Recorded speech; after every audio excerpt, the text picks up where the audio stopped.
देखा वहाँ मेरे रिलेटिव हैं कुछ इंडिया में, अच्छा। तो वो बताते होते हैं कि यहाँ पे जो हमें ना वो 5 किलो के हिसाब से जो है ना वो राशन दिया जाता है फी बच्चे का। हाँ। हाँ जी। और तो यहाँ कहते पे हैं बच्चा हमारे पैदा हो तो कर्जदार हो जाता है। कर्जदार हो जाते हैं। अब वो कहते हैं हमारे 6 बच्चे हैं, तो वो उसके हिसाब से जो हमें 30 किलो जो है ना महीने का वो राशन मिलता है। उसमें चावल होते हैं और अनाज होता है। मैं सुन के हैरान हुआ। तो मुस्लिम कंट्री में भी हमारी इज्जत नहीं है, इंडियंस की इज्जत है, ऐसा क्यों? नहीं, रेपुटेशन बन गई हुई है ना, एक रेपुटेशन चाहिए जो 75 साल में हमने बनाई है कि हम फ्रॉडी हैं, हम 2 नंबर हैं।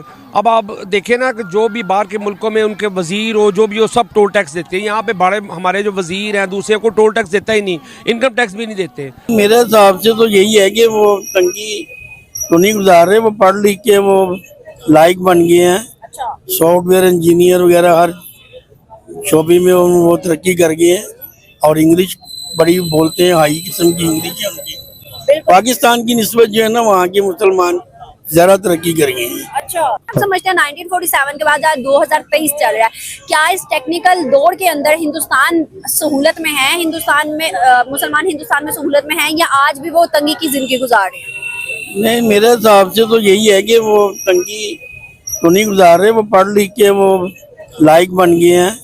ऐसे मुझे बताएगा, जैसे इस लड़के ने कहा है कि अमेरिका अब इंडिया को आंखें नहीं दिखा सकता, लेकिन बदकिस्मती से आज भी हम अमेरिका ब्लॉक में हैं और आज भी हम अमेरिका की आंखें देख रहे हैं। क्या वजूहात है? मोदी ने पॉलिसीज बदली, अमेरिका की आंखों को झुकाया, लेकिन हमारे यहाँ पे कोई भी प्राइम मिनिस्टर अमेरिका के आगे खड़ा नहीं हो पाया। जी ये तो बात सही है। अब ये हमारा अपना पाकिस्तान मुल्क है, मैं खिलाफ बात तो नहीं कर सकता, खिलाफ नहीं करनी, सच में करनी है। लेकिन हकीकत जो है ना वो यही है कि हम गुलामी की जिंदगी जो है ना बसर कर रहे हैं। मॉरल वैल्यूज़ है ना वो बड़े लो हैं। वो पाकिस्तानियों को यही फ्रॉडिया और 2 नंबर और इस तरह के बंदे समझते हैं, उनकी कोई इज्जत नहीं करते। क्योंकि हम लोग जो किंग है इसके अंदर ये 2 नंबरी काम करने में और इस तरह का, अगर यही अपना जो इनका मेंटल एटीट्यूड है अगर अच्छी चीज़ों पे लगाएं तो मुल्क बहुत तरक्की कर सकता है। अब इंडियंस की बात करते हैं, वो क्यों आगे, उनकी क्यों इज्जत है? बहुत इसी वजह से ना कि उन्होंने कानून की पासदारी की हुई है। अब बलूचिस्तान में एक बंदे ने एमपीए ने एक बंदे को नीचे गाड़ी के दे दिया था, सारी वीडियो भी है सारी, लेकिन वो अदालत ने कह दिया जी मुझे कुछ नज़र ही नहीं आ रहा। अगर आप एमपीए को एक दफ़ा सजा दे देंगे तो सब लोग सीधे हो जाएंगे। अभी हमने कल परसों देखा है कि एक छोटे बच्चे को उन्होंने गाड़ी चलाते हुए मार दिया, 6 बंदों को दुश्मनी में आके ना उनसे हुआ था। अगर उस बच्चे को एक दफ़ा सजा दे देंगे सबको पता लग जाएगा कानून की पासदारी हो गई है, कानून है इस मुल्क के अंदर। सजा एक को सीख सब एक दफ़ा दे देंगे। वो इसीलिए बता रहा हूँ ना कि उनकी वो काम चोरी नहीं करते, वो काम पूरा तमजही से करते हैं। 5th इकॉनमी बन गई है, आम बंदे को यहाँ पता भी नहीं है कि 5th इकॉनमी है। उनकी क्रिकेट टीम टॉप की नंबर 1 बन गई, हॉकी टीम नंबर 1 बन गई। पाकिस्तान को उन्होंने 10-2 हराया है गोल उसमें हॉकी में। लोगों आम को पता भी नहीं होता कि इंडिया, बंदे को सिर्फ यही पता होता है कि वहाँ पर गुर्बत बहुत है, गटर के ढक्कन खुले हुए हैं और वहाँ पर बाथरूम नहीं है। देखिए डॉलर 88 रुपये का इंडियन का, हमारा 300 के गेड़े में है। कोई गाड़ी इंडिया में लॉन्च होती है वो 4 लाख 5 लाख की होती है, यहाँ पे 30-30 लाख रुपए की गाड़ी हो रही है। तो लोग इसलिए बाहर भाग जाते हैं। हम तो इंडिया के साथ हमें 2 काम करने चाहिए, इंडिया के साथ दोस्ती कर लेनी चाहिए फ़ौरन ही, और कश्मीर का मसला मिलजुल के हमें हल कर लेना चाहिए। इतना टूरिस्ट इंडिया से आए कि संभाला ही ना जाए, इतना टूरिस्ट, क्योंकि उनकी ज़ुबानें उनका सब कुछ, अगर यहाँ पे इंडियन फिर रहे होंगे आप नहीं पहचान सकते कि इंडियन है कि नहीं। जय हिंद दोस्तों। तो एक पाकिस्तानी कह रहा है कि हम लोग 70 साल से चोरी डकैती हर तरह के काम करते हैं, इसलिए हमारी इज्जत दुनिया भर के मुस्लिम कंट्रियों में तक नहीं है। ये बात इंडियंस कहते हैं तो पाकिस्तानियों को मिर्ची लगती है। अब ये खुद पाकिस्तानी ही बोल रहा है, और स्वाभाविक है आपकी यदि कहीं भी रिस्पेक्ट हो तो बताइए। रिस्पेक्ट कहीं भी नहीं है, रिस्पेक्ट हो भी नहीं सकती, क्योंकि कारनामे आप लोगों के उसी प्रकार के हैं। आप लोग पता नहीं किस दुनिया में जीते रहते हैं, अलग ही लेवल के काम चलते हैं आप लोगों के, और फिर आप सोचो कि आपकी कोई रिस्पेक्ट करे तो संभव है ही नहीं। रिस्पेक्ट कोई नहीं कर सकता। और दूसरा व्यक्ति कह रहा है कि हम तो मतलब मेरे रिलेटिव इंडिया में रहते हैं, उन्हें अनाज मिलता है। तो ये अनाज किस प्रकार से मिलता था? पहले तो इसमें बहुत घपला होता था, ये तो मैंने भी देखा है घपला होते हुए। जो व्यक्ति एडजस्ट ही नहीं करते उनके नाम पे भी राशन आ रहा है, और वो दुकान मालिक और नेताओं के साथ मिल बांट के खाया जाता था, और जो लोगों को मिलना चाहिए उनको भी नहीं मिल पाता, उनका भी कट हो जाता था। किसी महीने किसी को मिला ही नहीं पहले इसी तरह का, क्योंकि पहले लिखित तौर पर होता था। अब डिजिटलाइजेशन हो गया तो अब आपको फिंगर लगाना पड़ता है। जैसे कि एक परिवार में 4 सदस्य हैं तो उनमें से कोई एक व्यक्ति जाकर फिंगर लगाकर राशन ले सकता है। 5 किलो एक व्यक्ति के हिसाब से मिलता है, तो जितने घर में सदस्य होते हैं उनको मिलता है।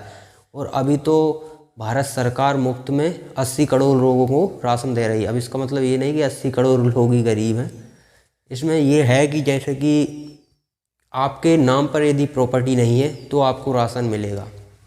कूपन बनाया जाता है इसमें, आधार कार्ड से भी लिंक हो गया, तो अब तो आधार कार्ड की मदद से आप निकलवा सकते हैं वहाँ से और किसी भी दुकान से ले सकते हैं। इसका एक फ़ायदा ये डिजिटलाइजेशन हो जाने से ये भी हो गया कि आपको सिर्फ जो आपके लोकेशन की दुकान है वहीं से नहीं ले सकते, आप देश भर में कहीं भी जाकर किसी भी दुकान से राशन ले सकते हैं। आपको फिंगर लगाना है, सिर्फ आधार कार्ड आपके पास होना चाहिए या फिर एक पर्ची होती है, वो पर्ची का नंबर आपके पास होना चाहिए, तो आपको राशन मिल जाएगा।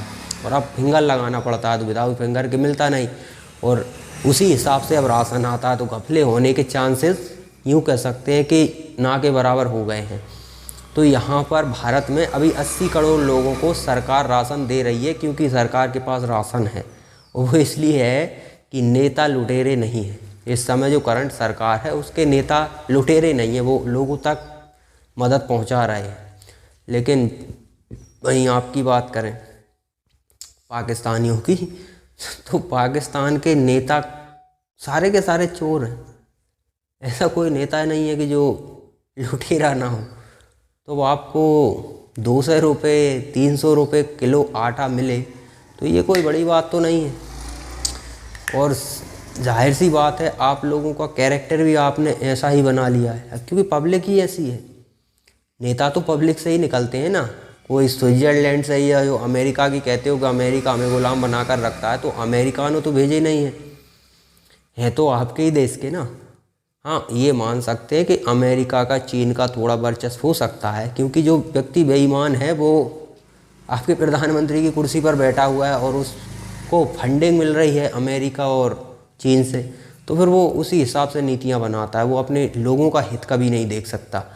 जो व्यक्ति ईमानदार है, जिसे अपने देश से प्रेम है, वो फिर किसी का दबाव नहीं सुनता। वो सबसे पहले अपने देश के लोगों का हित देखता है, और जब हित देखेगा तो 80 करोड़ लोगों को राशन मुफ्त मिलेगा, क्योंकि राशन होता है। फिर अब जब हित देखने वाला व्यक्ति है तो फिर घोटाले के चांसेस ना के बराबर हो जाते हैं। लेकिन जिनको मतलब ही नहीं, जिनको पता है कि अपना टारगेट क्या है, जब तक कुर्सी पे बैठे हैं तब तक बैठे ही रहो, उसके बाद तब तक तो अपन बहुत सारा लूट के विदेशों में जमा कर देंगे, और जिस दिन लगा कि नहीं खतरा है, निकलना है यहाँ से, उसी दिन भाग जाएंगे देश को छोड़कर। तो जिन्हें देश से प्रेम ही नहीं है वो देश का भला नहीं कर सकते, वो देश का बेड़ा गर्क ही करते हैं। ये पाकिस्तान उदाहरण है, उदाहरण क्या, जीता जागता सबूत है। तो पाकिस्तान की आवाम भी वही टाइप की है ना, उसी तरह का चूरन उन्हें चाहिए।